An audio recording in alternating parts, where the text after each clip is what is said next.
I've talked a fair bit about social media. I probably isn't a section in this book where I haven't mentioned it. And people often accuse me of being a bit paranoid about social media. It's really not that. On one level, social media is a terrific way to keep in touch with lost relatives, friends, make new friends from people around the world or special interest groups, whatever, share information. Here's the problem.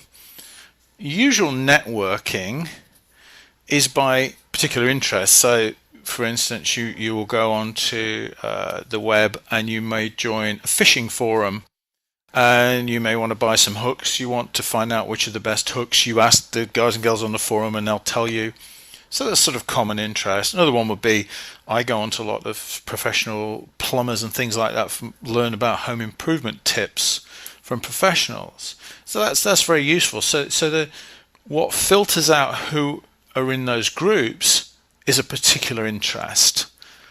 For instance, networking, professional networking in an organization, the people connected to that network are defined as the people who work in the organization. Or if you log into the bank's network, the common denominator is the people who want to access their bank accounts. So that's traditional networking. Social networking has a very fundamental difference, and it's to do with social interaction.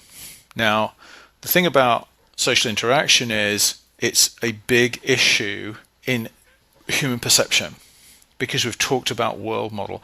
World model is really important. What's important is we experience as many things as we can objectively without bias to broaden our world model and stop it being colored or distorted. The problem with social media is it was specifically designed to be a way that this viral system could work in order to very closely define and manipulate people in different social groups and subgroups, not just demographics. So, for instance, to sell different things to these groups and allow the group to resell it around, to create a myth about a product or a hype about a product or a buzz about a product and allow it to go viral around this networking. Now, social networking by its very definition filters what we and our friends like. So that is the opposite of what is healthy in exposing us to things that we don't necessarily like, we don't necessarily agree with, and we don't necessarily believe.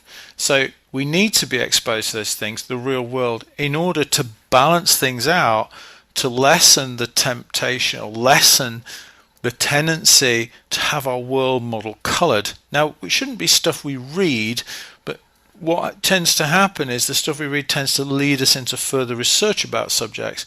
So we should always research subjects. We should never use opinions, and we should never just collect opinions.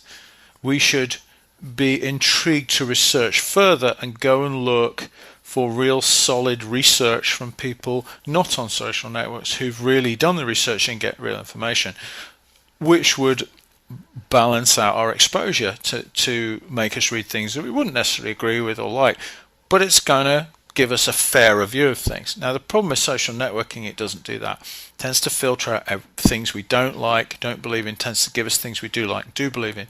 And the idea of that is to create a feeling of our little group that it's a little world and it's got a degree of safety and comfort. It's like a little family. What we tend to do is that feeds that world model, that this, our inner world model, that this is an objective view of the world, which is anything but. And unfortunately, to be manipulated by advertising or anything else, all somebody has to do is inject something into that little bubble, and we get the flywheel effect of our friends will like it, we'll like it, and it's going to feed around the social grouping. So it's extraordinarily dangerous. I call it an direct intravenous feed into the perception. Now, to me, it's no accident that we live in times when mainstream media is accused of being biased and everything else, simply because they're the ones that really do the objective research. They do stack up facts. They do have researchers. They are legally accountable for what they do. And so, really, they're probably the people we should be going to for our information, But the counterculture want us to believe that they're lying to us, so we can go back to our little cozy comfort bubble on social media, which they can feed into and manipulate us however they like. So the war for truth is definitely on. The battle for truth is definitely on. But this feeling that our social media group is diverse and will give us a reflection of the world is basically creating our inner world model to be distorted and filtered, which is exactly what manipulation does.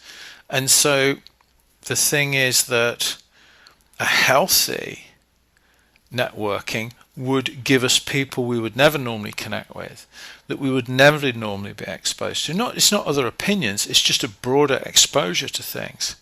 So that we start to question the balance, we start to question what we're being fed. Now, unfortunately, a lot of people are not going to agree with me, but I can assure you, as there are many people do see this as the problem. And when people say they get their news from social media, holy heck, because it tells you everything's going to be filtered to suit your world model. Now, we live in times where people don't mind that, where opinion seems to be more value than truth, which has its own dangers, which are beyond this book. But the issue is that healthy people who are well equipped to deal with the world can't be manipulated. They must be as objective as possible. And so I personally feel that social media is one of the most dangerous things ever to come along, because if we don't have people who are objective and can perceive the world as it truly is, then what have we got? Well, nothing really. And the dangers to society are enormous, and we're already seeing the huge cracks in society because of it. I'm not demonizing Facebook or social media. They are not harmless things designed for you to stay in touch with Auntie. They are very cleverly worked out in this way to be able to directly influence groups, make things go viral, and to steer trends and perception. That's what they're all based on. So, don't be fooled by that.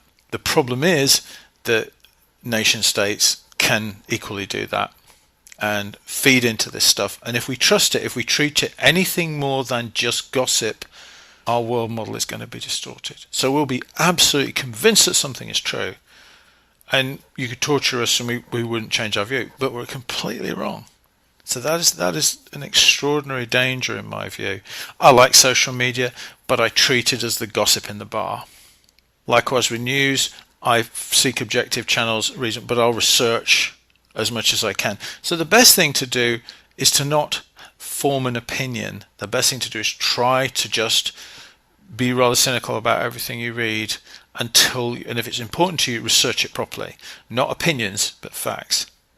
We'll come on to that in a little bit when we talk about how to insulate ourselves from being manipulated, how to spot the tools of manipulation. But social media is such an important thing. It's such a dangerous thing, and it's certainly not a harmless tool. And what actually wasn't meant to be. It was meant to exploit trends, peer pressure, social conformity, all of those things. It's absolutely meant to exploit it, which is why most psychologists are worried about the effect on kids of being alienated from their friends and how many likes they get. So it's multi-dimensions of concern about social media, and particularly in this field we're talking about of how to manipulate people and how our basic perception works, which is a lot more complex than we realize, as I hope you're starting to appreciate as I explain these different things.